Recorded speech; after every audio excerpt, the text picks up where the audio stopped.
Esteban me gritó: «Viejo tacaño, vete de mi vista», cuando me negué a prestarle dinero para sus caprichos.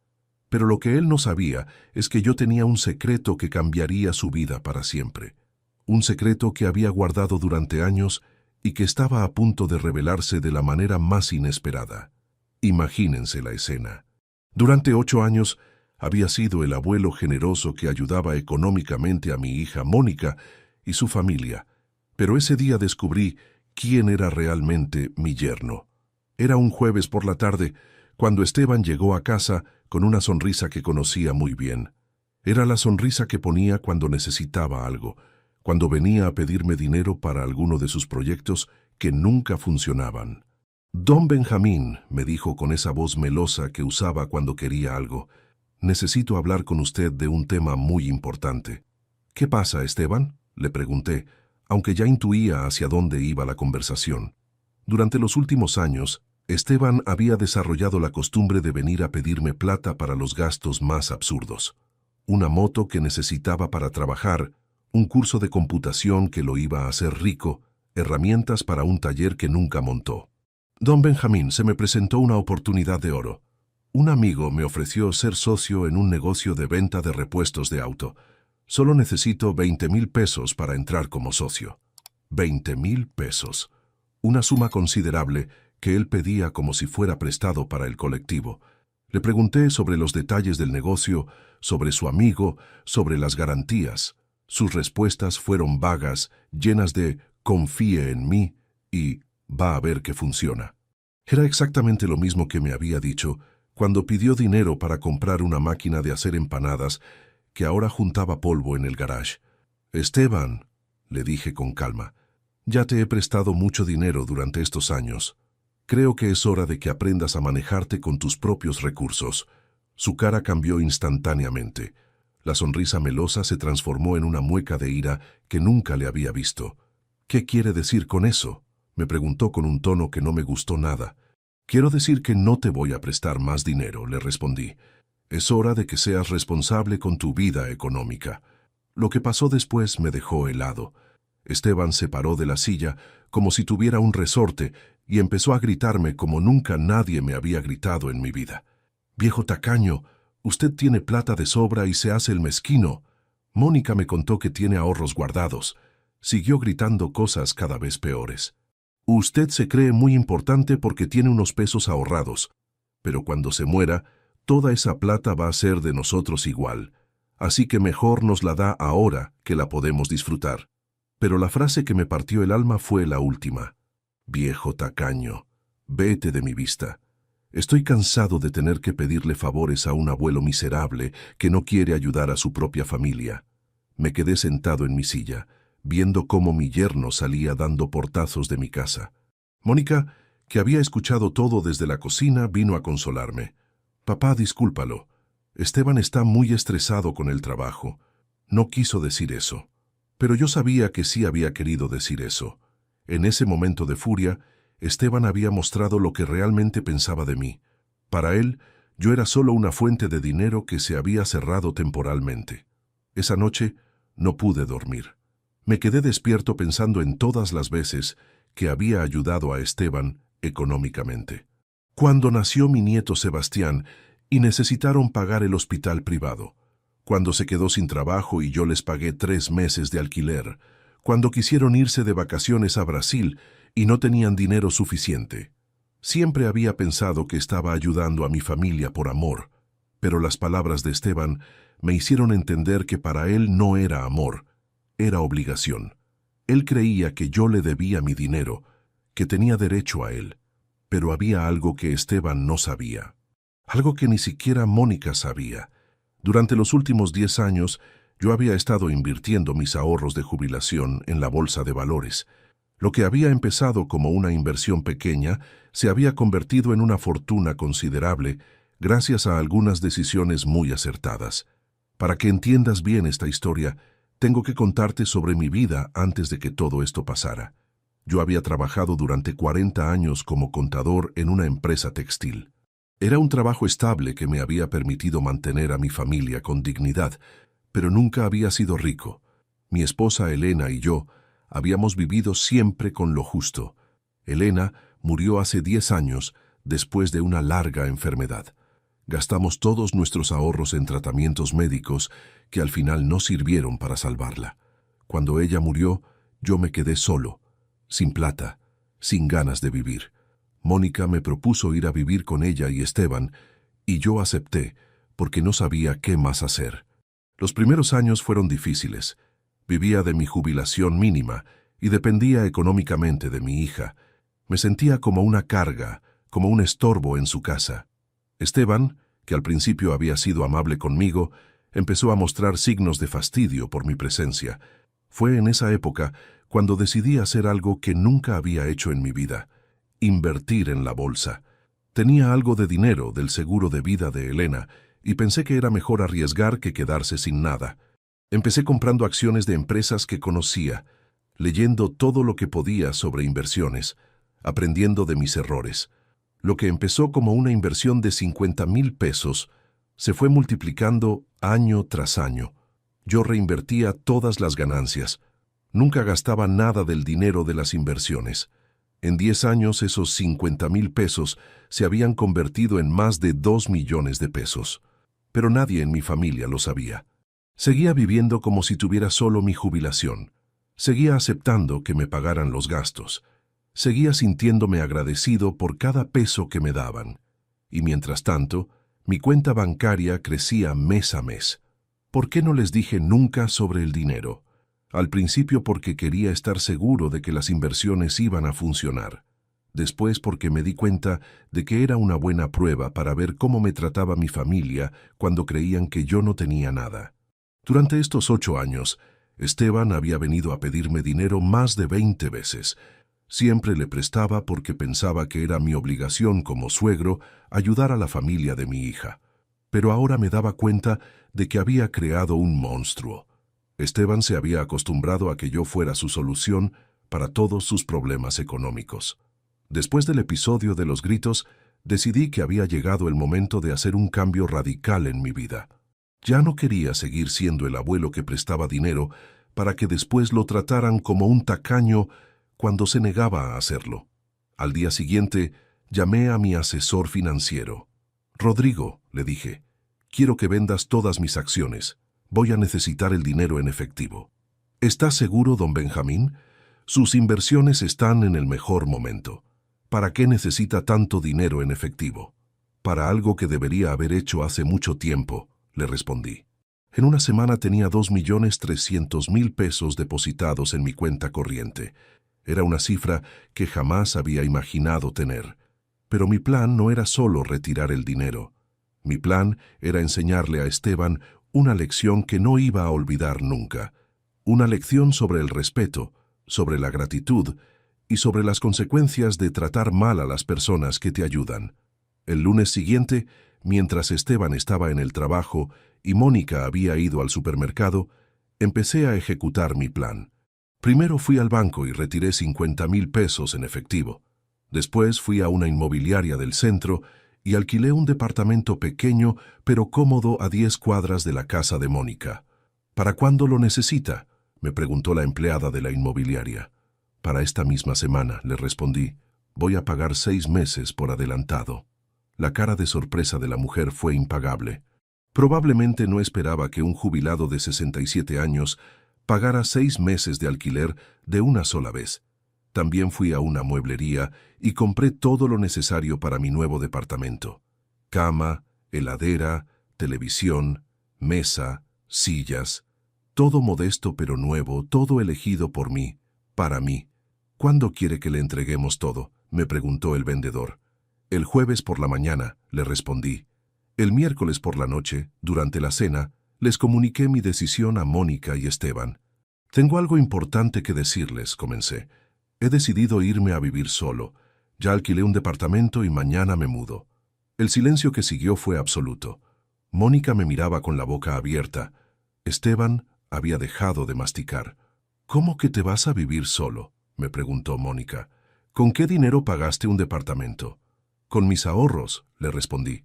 «Durante estos años he estado guardando parte de mi jubilación». Era una verdad a medias, pero era todo lo que necesitaban saber por el momento. Esteban se recuperó de la sorpresa y volvió a mostrar su verdadera personalidad. «¿Usted tenía ahorros y nunca nos dijo? ¿Y nos hacía sentir culpables por ayudarlo económicamente?» Su indignación era cómica. El hombre que me había gritado «viejo tacaño» ahora se quejaba porque yo tenía dinero guardado. «Nunca les pedí que me ayudaran», le respondí con calma. «Ustedes decidieron hacerlo, y yo nunca les dije que no tenía dinero ahorrado, solo nunca mencioné cuánto». «Pero eso es mentir por omisión», gritó Esteban. «Usted nos engañó». «Esteban», le dije mirándolo directamente a los ojos, «la semana pasada me gritaste viejo tacaño porque no te quise prestar dinero. Ahora me gritas porque descubriste que tengo dinero ahorrado. ¿No te parece que hay algo mal en tu razonamiento?» Mónica trataba de mediar. «Papá, no entiendo por qué quieres irte. Acá estás cómodo, acá tenés tu familia». «Precisamente por eso me voy», le respondí, «para que entiendan que yo soy una persona, no una alcancía con patas». Esa noche armé mi valija con las pocas cosas personales que quería llevarme. Fotos de Elena, algunos libros, mi ropa. Todo lo demás se podía comprar nuevo. Mientras guardaba mis cosas, escuchaba a Esteban y Mónica discutir en su cuarto. «Esto es culpa tuya», le decía Mónica a Esteban. «Le gritaste al viejo y ahora se quiere ir». «¿Culpa mía? Tu papá nos mintió durante años. Nos hizo creer que era pobre cuando tenía plata guardada». El jueves por la mañana llegó el camión de la mudanza. Pero no era para llevar mis cosas, sino para entregar los muebles nuevos que había comprado. «¿Qué es esto?», preguntó Mónica cuando vio a los empleados descargando una heladera nueva. «Los muebles para mi departamento nuevo», le respondí. «Pero papá, ¿cómo pagaste todo esto?» «Ya te dije, con mis ahorros». «¿Cuánto dinero tenés ahorrado?», me preguntó directamente. «Suficiente para vivir cómodamente el resto de mi vida sin depender de nadie», le respondí. No era mentira, pero tampoco era toda la verdad. Esteban había salido a trabajar sin despedirse, todavía enojado por el descubrimiento de mis ahorros. Me mudé a mi departamento nuevo con una sensación de libertad que no había experimentado en años. Por primera vez desde la muerte de Elena, tenía mi propio espacio, mis propias reglas, mi propia vida. Nadie me iba a decir a qué hora cenar, qué programa de televisión mirar o cuándo podía recibir visitas. Pero mi plan apenas había comenzado. Durante las siguientes semanas, empecé a mostrarle a mi familia pequeñas muestras de mi verdadera situación económica. Les conté que había empezado a ir a un restaurante caro los domingos, que me había comprado ropa nueva, que estaba pensando en irme de vacaciones. «¿De dónde sale tanta plata, papá?», me preguntaba Mónica cada vez que nos veíamos. «Te dije que tenía ahorros», le respondía yo, «pero no sabía que tenías tantos ahorros». «Hay muchas cosas que no saben de mí», le decía con una sonrisa misteriosa. Esteban, mientras tanto, había empezado a tener problemas económicos serios. Sin mis préstamos constantes, se había dado cuenta de que sus ingresos no alcanzaban para mantener el estilo de vida al que se había acostumbrado. Tuvo que vender la moto que tanto quería. Tuvo que cancelar las vacaciones que había planeado. Un mes después de mudarme, Esteban vino a visitarme a mi departamento. Era la primera vez que lo veía desde el día que me gritó. Venía con la cola entre las patas, con cara de circunstancia. «Don Benjamín», me dijo, «vengo a pedirle disculpas por cómo le hablé aquel día. Estaba muy estresado y se me salió lo peor». «Esteban», le respondí, «cuando una persona está estresada, muestra su verdadera personalidad. Vos me mostraste lo que realmente pensás de mí». «No es verdad, don Benjamín. Yo lo respeto mucho. Usted sabe que lo respeto». «Esteban, respeto es lo que se demuestra con hechos, no con palabras. Y tus hechos me demostraron otra cosa». Después de las disculpas vino lo que yo esperaba, la nueva solicitud de dinero. «Don Benjamín, sé que no tengo derecho a pedirle nada después de cómo lo traté, pero estamos pasando un momento muy difícil. ¿No me podría prestar 5,000 pesos? Se los devuelvo el mes que viene». «No», le respondí sin dudar. «¿No?», preguntó, como si no hubiera escuchado bien. «No te voy a prestar dinero, Esteban. Ya te expliqué que esa etapa se terminó. Pero, don Benjamín, usted tiene plata ahorrada. 5,000 pesos no es nada para usted». «Exactamente por eso no te los voy a prestar», le dije. «¿Por qué pensás que como tengo dinero, tenés derecho a él? Porque no entendés que mi dinero es mío, no tuyo. Esteban se fue de mi departamento más enojado que cuando había venido. Durante los siguientes meses, Esteban y Mónica intentaron todos los enfoques posibles para que yo les prestara dinero. Primero vinieron con una propuesta de inversión conjunta en un negocio familiar. Después me pidieron que les prestara para una emergencia médica, que después descubrí que era mentira. También intentaron el chantaje emocional. «Papá, Sebastián necesita zapatos nuevos para el colegio», me decía Mónica.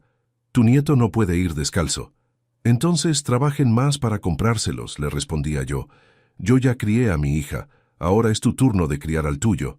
Pero el momento más revelador llegó 6 meses después de mudarme. Era el cumpleaños de Sebastián, mi nieto, que cumplía 10 años. Yo le había comprado un regalo caro, una bicicleta nueva que costaba 15,000 pesos. Cuando llegué a la fiesta con la bicicleta, Esteban me recibió con una sonrisa que no había visto en meses. «Don Benjamín, qué generoso. Sebastián va a estar feliz». Pero después me llevó aparte y me dijo algo que me confirmó todo lo que pensaba sobre él. «Don Benjamín, si usted puede gastar 15,000 pesos en una bicicleta, ¿por qué no me puede prestar 5,000 para mi negocio?» Ahí estaba la verdad. Para Esteban, el dinero que yo gastaba en mi nieto era dinero que debería estar prestándole a él.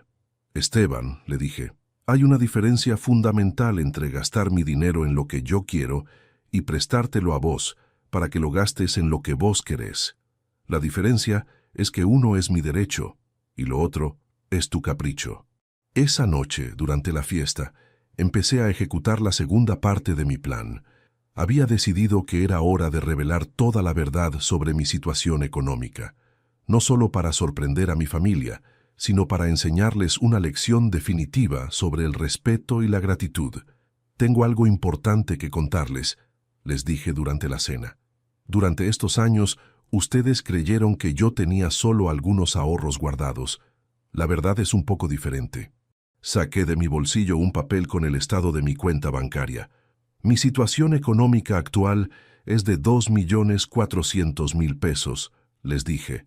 El silencio fue absoluto. Mónica se había puesto pálida. Esteban me miraba con la boca abierta. Sebastián seguía comiendo su torta, ajeno a la bomba que acababa de explotar en la mesa. «¿Cómo?», fue lo único que pudo decir Mónica. «Inversiones en la bolsa durante los últimos 10 años», les expliqué. «Empecé con el dinero del seguro de vida de tu madre y fui reinvirtiendo las ganancias». Esteban se recuperó de la sorpresa y empezó a hacer cálculos mentales. Podía ver en sus ojos cómo se multiplicaban los números, cómo imaginaba todo el dinero que podría pedirme ahora que sabía la verdad. «Don Benjamín», me dijo con esa voz melosa que conocía tan bien, «esto cambia todo. Con esa cantidad de dinero, usted podría ayudarnos mucho más. Podríamos ser socios en ese negocio que le propuse». «No», le respondí, «esto no cambia nada, de hecho confirma todo lo que yo pensaba». «¿Qué quiere decir?» «Quiero decir que tu reacción al enterarte de que tengo dinero es exactamente la que esperaba. No te alegra por mí, no te parece bien que haya tenido éxito con mis inversiones. Lo único que pensás es en cómo podés beneficiarte de mi dinero». Mónica trataba de procesar la información. «Papá, ¿por qué no nos dijiste antes? ¿Por qué nos dejaste ayudarte económicamente si vos tenías esa plata?» «Porque quería ver cómo me trataban cuando creían que yo no tenía nada», le respondí. «Durante estos años, ustedes me demostraron que cuando creían que yo era pobre, me trataban con condescendencia. Me hacían sentir como una carga. Y cuando descubren que tengo dinero, inmediatamente empiezan a calcular cuánto pueden sacarme». Esteban no podía quedarse callado. «Pero don Benjamín, nosotros somos su familia. Es natural que queramos compartir su buena fortuna». «Esteban», le dije, «vos me gritaste viejo tacaño hace 6 meses. ¿Te acordás? Me dijiste que me fuera de tu vista porque no te quería prestar dinero. ¿Esa es la manera de compartir la buena fortuna?». «Yo ya le pedí disculpas por eso», murmuró. «Sí, me pediste disculpas cuando te diste cuenta de que necesitabas que te prestara dinero otra vez. Tus disculpas no eran por arrepentimiento, eran por conveniencia». Esa noche me fui de la casa de Mónica con una mezcla de tristeza y liberación.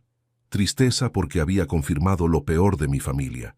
Liberación porque ya no tenía que fingir más, ya no tenía que esconder mi verdadera situación. Durante las siguientes semanas, Esteban me bombardeó con propuestas de negocios, préstamos, inversiones conjuntas. Cada día aparecía con una nueva idea para que yo invirtiera mi dinero con él. Don Benjamín, encontré el negocio perfecto. Con 100,000 pesos podemos comprar un food truck y en 6 meses recuperamos la inversión. Todas mis respuestas eran iguales. No. No importaba cuán brillante sonara su propuesta. No importaba cuánto me prometiera de ganancias. Mi respuesta era siempre la misma. «¿Pero por qué no, don Benjamín? Es una oportunidad única. Porque no quiero ser tu socio, Esteban. No quiero hacer negocios con vos. No quiero prestarte dinero. No quiero invertir contigo, ¿está claro? ¿Pero por qué? Porque no confío en vos. Porque me demostraste que para vos yo soy solo una fuente de dinero». Mónica también intentaba mediar. «Papá, dale una oportunidad a Esteban. Él aprendió la lección». «¿Qué lección aprendió, Mónica?» «La lección de pedirme disculpas cuando necesita dinero. La lección de tratarme bien cuando sabe que tengo plata». Esa no es la lección que yo quería enseñar. Un año después de revelar mi fortuna, decidí hacer algo que había estado planeando desde hace meses. Quería darle a mi dinero un destino que realmente me hiciera feliz, un destino que le demostrara a Esteban lo que se había perdido por tratarme mal. Fui a la fundación de un hogar de ancianos que había conocido por casualidad. Era un lugar hermoso donde cuidaban a personas mayores que no tenían familia o cuyos familiares los habían abandonado. «Director», le dije al hombre que administraba el lugar, «quiero hacer una donación importante». «¿Qué cantidad está pensando, señor Rojas?» «1 millón de pesos», le respondí. El hombre casi se cae de la silla. «¿1 millón de pesos? ¿Está seguro?» «Muy seguro. Quiero que esa plata se use para mejorar las instalaciones, para contratar más personal, para que los abuelos que viven acá tengan una vida más digna». También doné 500,000 pesos a una escuela pública del barrio donde había crecido. «Quiero que esta plata se use para becas de estudio para chicos que no tienen recursos», le dije a la directora, «para que puedan estudiar aunque sus familias no tengan dinero». Cuando Mónica se enteró de las donaciones, vino a mi departamento hecha una furia. «Papá, ¿cómo podés regalar 1,5 millones de pesos a extraños cuando tu propia familia necesita ayuda?» «Mónica», le respondí, «esos extraños me van a estar agradecidos toda la vida». Tu marido me gritó, «viejo tacaño», cuando no le quise prestar 20,000 pesos.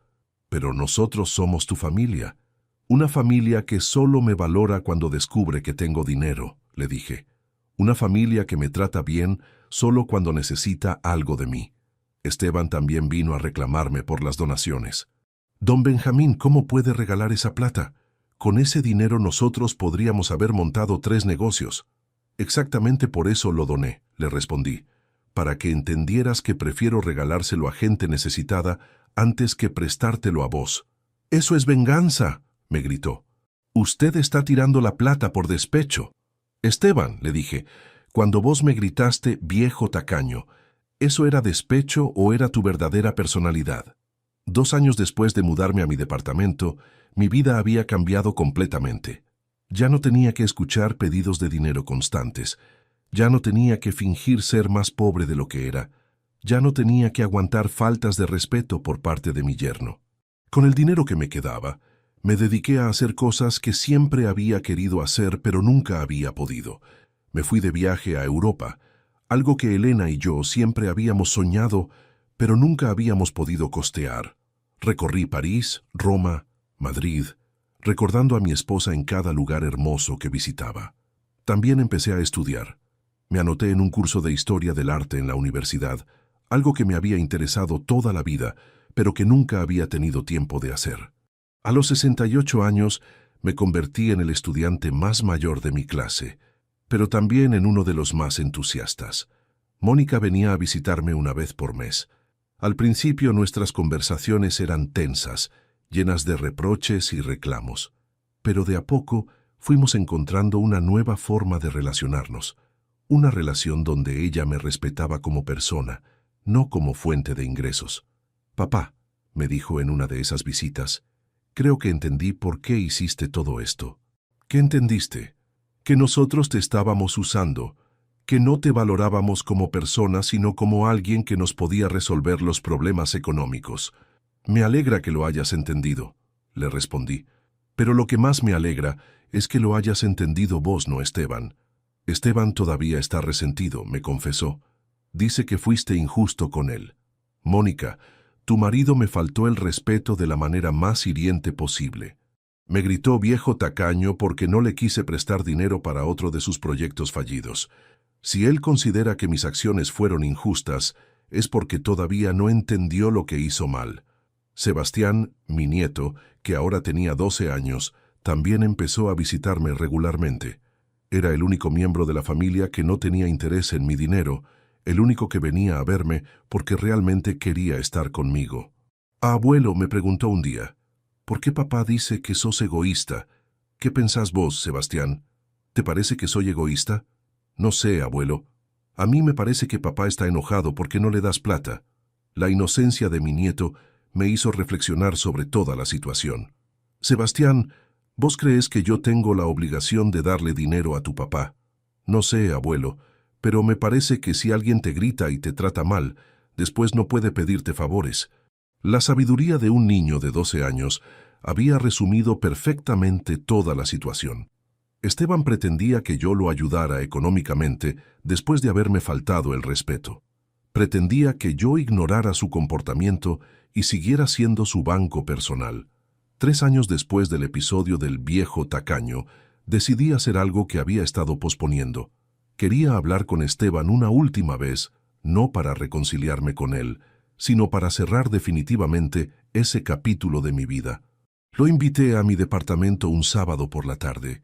Vino con cara de esperanza, probablemente pensando que finalmente había cambiado de opinión sobre prestarle dinero. Don Benjamín, me dijo apenas entró, gracias por invitarme. Hace mucho que no hablábamos. Esteban, te invité porque hay algo que quiero decirte, le dije. Algo que debería haberte dicho hace mucho tiempo. ¿Qué es, don Benjamín? Que nunca te voy a perdonar por cómo me trataste aquel día.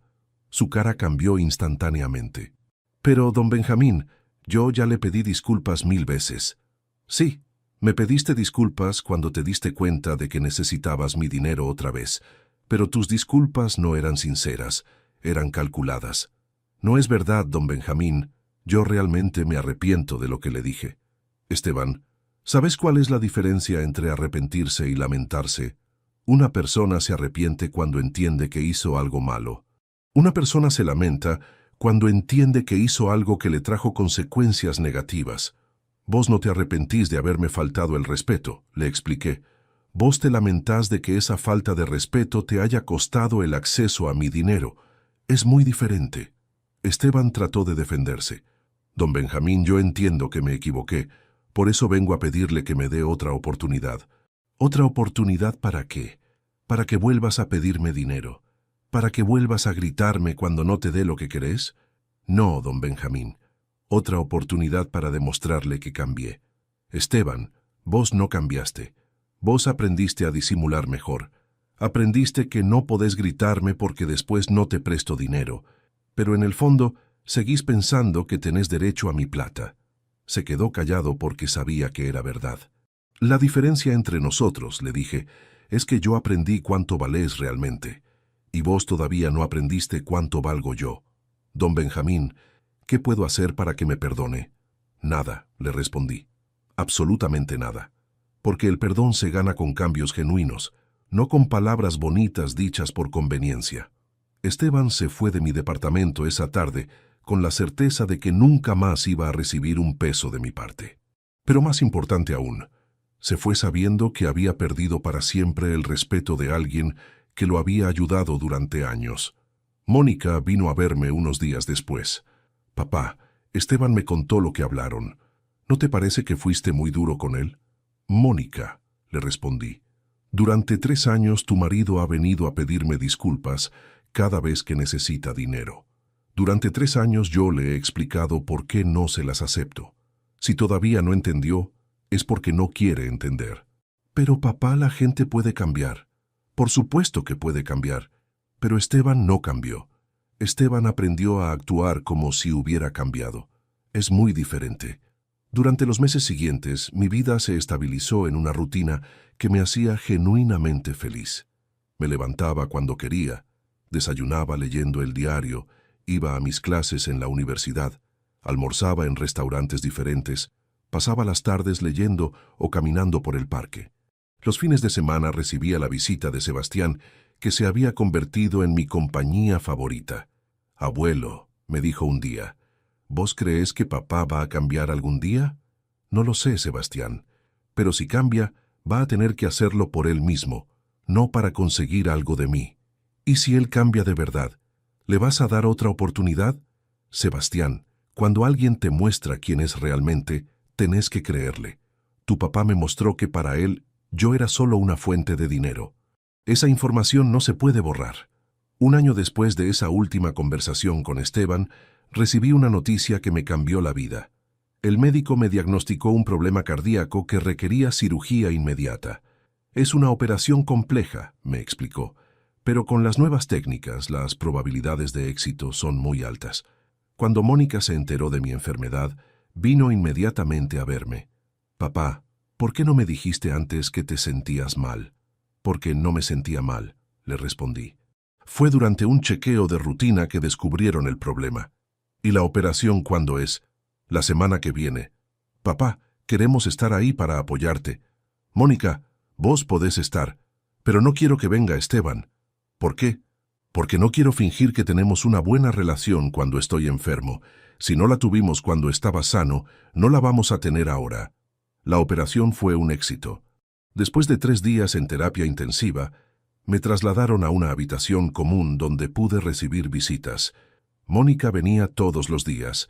Sebastián venía después del colegio. Algunos amigos de la universidad también me visitaron.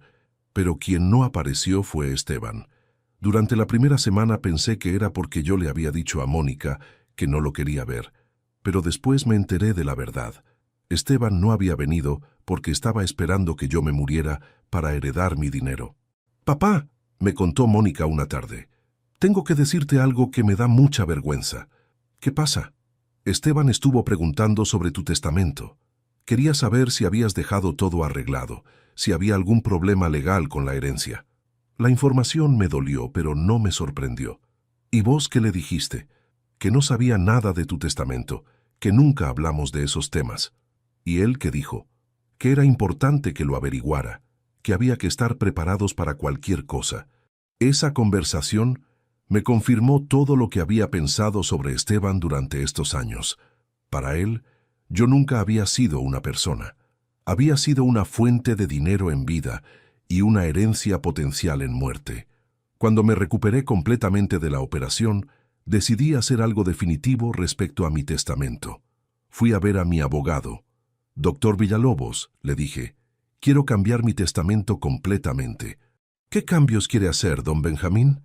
«Quiero que la mitad de mi dinero vaya para Sebastián, mi nieto, en un fideicomiso que pueda usar cuando cumpla 25 años. La otra mitad quiero que se done a la Fundación del Hogar de Ancianos, donde ya hice donaciones». «¿Y para su hija?» «Para Mónica quiero dejarle esta propiedad donde vivo y 50,000 pesos. Es suficiente para que esté cómoda, pero no tanto como para que se vuelva dependiente de la herencia». «¿Y para su yerno?» «Para Esteban no quiero dejar nada, absolutamente nada». El abogado levantó la vista de sus papeles. «¿Está seguro? Eso puede causar problemas familiares cuando se lea el testamento». «Doctor, los problemas familiares ya existen. Yo solo me estoy asegurando de que continúen después de mi muerte». «¿Quiere explicar en el testamento por qué toma esta decisión?» «Sí. Quiero que quede por escrito que Esteban Ruiz me faltó el respeto de manera imperdonable y que por esa razón no recibe ni un peso de mi herencia». 6 meses después de la operación, estaba completamente recuperado y había retomado todas mis actividades normales, pero había algo que había cambiado en mí. Ya no tenía miedo de la muerte. Había enfrentado la posibilidad de morirme y había descubierto que estaba en paz conmigo mismo. Esa tranquilidad me permitió hacer algo que había estado postergando: hablar claramente con Mónica sobre su matrimonio. «Hija», le dije durante una de nuestras visitas, «tengo que preguntarte algo. Vos sos feliz con Esteban. La pregunta la tomó por sorpresa. ¿Por qué me preguntas eso? Porque durante todos estos años he visto cómo él te trata, cómo trata a Sebastián, cómo me trató a mí, y no me parece que sea un buen hombre. Papá, Esteban tiene sus defectos, pero es mi marido. Mónica, tener defectos es una cosa, ser una mala persona es otra muy diferente. ¿Vos crees que Esteban es una mala persona? Creo que es una persona que solo piensa en sí mismo, que usa a los demás para conseguir lo que quiere. Pero, papá, el matrimonio no es perfecto para nadie. Tenés razón, pero hay una diferencia entre un matrimonio imperfecto y un matrimonio con alguien que no te respeta. Mónica se quedó pensativa. ¿Vos crees que Esteban no me respeta? Mónica, un hombre que no respeta a tu padre, ¿realmente te respeta a vos? Un hombre que está esperando que yo me muera para heredar mi dinero, ¿realmente te quiere a vos? Las preguntas la incomodaron, pero eran preguntas que necesitaba hacerse. 2 meses después de esa conversación, Mónica vino a verme con una noticia que me sorprendió. Papá, Esteban y yo nos vamos a separar. ¿Qué pasó? Me di cuenta de que tenés razón. Esteban no me respeta. Y lo que es peor, no respeta a Sebastián. Me contó que había descubierto que Esteban le estaba mintiendo sobre muchas cosas, que había gastado dinero de la casa en apuestas, que había estado pidiendo préstamos a nombre de ella sin decirle, que había estado planeando vender la casa donde vivían para montar un negocio. ¿Y Sebastián cómo está tomando la separación? Mejor de lo que pensé. Creo que él también se había dado cuenta de que su papá no era una buena persona. Mónica, me alegra que hayas tomado esta decisión, pero quiero que sepas que no la tomaste por mí, la tomaste por vos. Lo sé, papá, pero me ayudó mucho ver cómo Esteban te trató todos estos años. Me hizo entender que si era capaz de tratarte mal a vos, que tanto lo habías ayudado, también era capaz de tratarnos mal a nosotros. La separación de Mónica y Esteban se hizo oficial 6 meses después. Esteban se fue de la casa, llevándose solo su ropa y algunos muebles. Mónica se quedó con Sebastián en el departamento donde habían vivido durante años. Durante el proceso de divorcio, Esteban intentó reclamar parte del dinero que yo le había prestado durante los años como si fuera un bien ganancial. Doctor, le dijo a su abogado, mi suegro le prestó mucho dinero a mi esposa. Eso debería considerarse patrimonio conyugal. Cuando me enteré de esta maniobra, me reí a carcajadas. Era tan típico de Esteban tratar de quedarse hasta con el dinero que yo le había prestado. Por suerte, yo había sido previsor y tenía todas las constancias de que los préstamos habían sido a él personalmente, no a la pareja. 1 año después del divorcio, mi vida había encontrado un equilibrio perfecto. Vivía tranquilo en mi departamento, tenía una relación excelente con Mónica y Sebastián, seguía estudiando en la universidad, seguía viajando cuando tenía ganas. Pero sobre todo tenía algo que no había tenido en años: paz mental.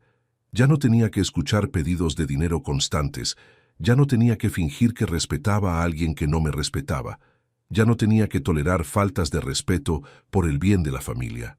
Un día, mientras caminaba por el centro, me crucé casualmente con Esteban en la calle.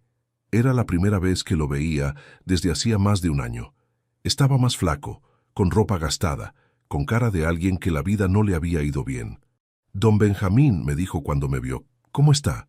Muy bien, Esteban. ¿Y vos? Bien, bien, trabajando mucho. Sabía que era mentira. Por Mónica me había enterado de que Esteban tenía problemas para encontrar trabajo estable, que estaba viviendo en una pensión barata. Don Benjamín, me dijo después de unos segundos de silencio incómodo, ¿podríamos hablar un momento? ¿De qué querés hablar? De todo lo que pasó entre nosotros. Creo que llegó el momento de hacer las paces. Esteban, le respondí, vos y yo no tenemos nada que hablar. Dijiste todo lo que tenías que decir hace 4 años cuando me gritaste viejo tacaño. Pero don Benjamín, yo ya le pedí disculpas por eso. Y yo ya te expliqué por qué no las acepto. ¿Qué tengo que hacer para que me perdone? Nada, le respondí, porque el perdón implica que existe la posibilidad de una relación futura, y entre vos y yo no existe esa posibilidad. Se quedó parado en la vereda mientras yo seguía caminando. No me di vuelta para mirarlo, pero sabía que se había quedado ahí, procesando el hecho de que realmente había perdido para siempre cualquier posibilidad de acceder a mi dinero. Esa noche, durante la cena, le conté a Sebastián sobre el encuentro con su padre. ¿Y qué le dijiste, abuelo? La verdad, que entre él y yo no hay nada más que hablar. ¿No te da un poco de lástima? No, Sebastián, no me da lástima. Me da tristeza que las cosas hayan terminado así, pero no me da lástima. ¿Cuál es la diferencia? La lástima es lo que sentís por alguien que sufre por cosas que no puede controlar. La tristeza es lo que sentís por alguien que sufre por las consecuencias de sus propias decisiones. ¿Y papá sufre por las consecuencias de sus decisiones? Sí, Sebastián. Tu papá eligió tratarme mal cuando creía que yo no tenía opciones. Ahora está sufriendo las consecuencias de esa elección. Ahora, 5 años después de aquel día cuando Esteban me gritó viejo tacaño, puedo decir que soy completamente feliz. Tengo una relación excelente con mi hija y mi nieto. Tengo amigos nuevos. Tengo actividades que me estimulan intelectualmente. Tengo paz mental. ¿Lamento haber perdido la relación con Esteban? No, porque nunca tuvimos una relación real. Lo que teníamos era una transacción. Yo le prestaba dinero. Él fingía respetarme. Cuando esa transacción se terminó todo. ¿Me arrepiento de haber sido tan duro con él? Tampoco, porque ser duro con Esteban me permitió ser honesto conmigo mismo. Me permitió dejar de fingir que teníamos una relación familiar cuando lo que teníamos era una relación comercial. El dinero que doné a la fundación y a la escuela sigue generando beneficios para gente que realmente lo necesita. El dinero que está guardado para Sebastián le va a permitir estudiar una carrera universitaria sin preocupaciones económicas. El dinero que gasté en mí mismo me permitió vivir mis últimos años con dignidad y felicidad. Y Esteban, el hombre que me gritó viejo tacaño, porque no le quise prestar dinero para sus caprichos, se quedó sin un centavo. No porque yo sea vengativo, sino porque las acciones tienen consecuencias. Y las consecuencias de faltar el respeto a las personas que te ayudan es perder esa ayuda para siempre. Y vos que me escuchaste hasta acá, vos que me acompañaste en esta historia, quiero decirte algo muy importante. Si alguna vez tenés que elegir entre ser respetado y ser querido por tu dinero, elegí siempre ser respetado. Porque el amor que se compra con dinero no es amor real. Es una actuación que dura hasta que el dinero se acaba. La gente que te quiere de verdad te va a querer aunque no tengas un peso. La gente que te quiere por tu dinero te va a abandonar en cuanto descubra que no va a beneficiarse de vos. Aprende a distinguir entre ambos grupos, porque esa diferencia puede cambiar tu vida para siempre. Cuéntame si esta historia te hizo reflexionar sobre las relaciones en tu propia vida y decime desde qué ciudad me estás escuchando. Porque al final, lo único que realmente importa no es cuánto dinero tenés, sino cuánto respeto tenés por vos mismo. Mi nombre es Roberto Sandoval, tengo 62 años y después